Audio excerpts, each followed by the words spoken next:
In this session, what I want to do is the Missouri Homestead exemption, and also the exemption closely related for mobile homes.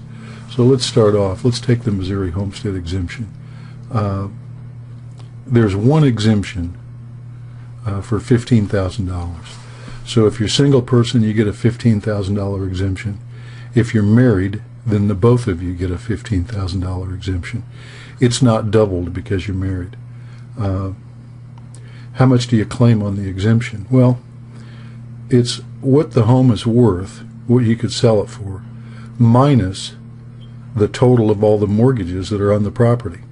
So if you've got one mortgage on the property, you'd take the amount of the outstanding balance and subtract that from what you think the home is worth. That's your equity. That's what you need to protect with that $15,000 exemption. Now, let's say that you owe more on the home than it's worth. Then you don't need to claim an exemption.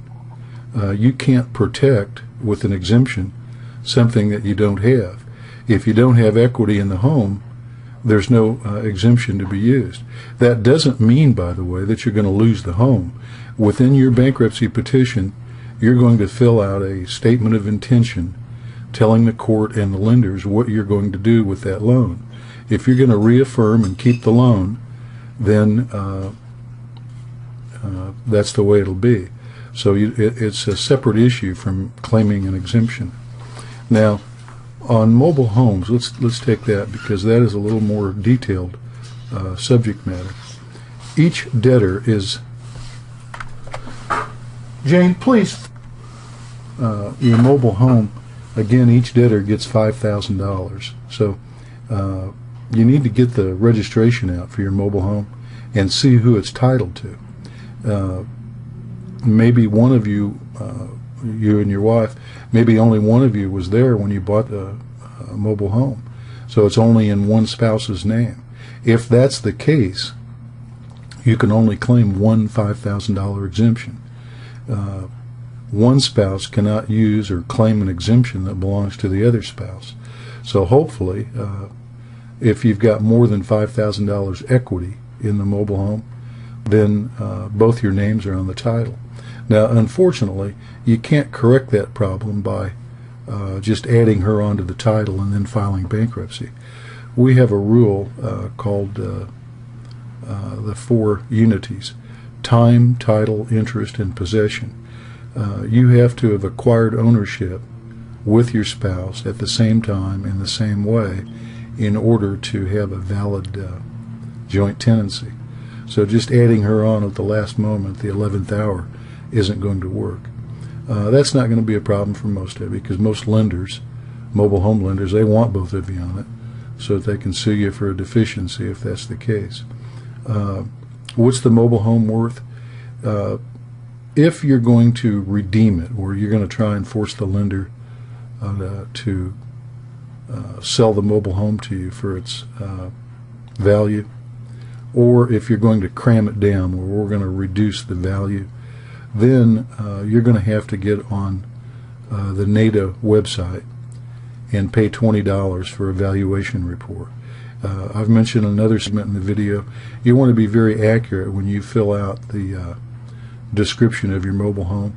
Don't leave anything out. It's going to ask you all the different amenities that you have in that mobile home. Be sure to put that down when you order that report. All right, you've got the report value from NADA. You're then going to subtract from that on the value. You're going to subtract everything that you'd have to spend on repair costs to bring the home up to good condition. Maybe the windows don't work, the doors don't work, maybe the air conditioner doesn't work.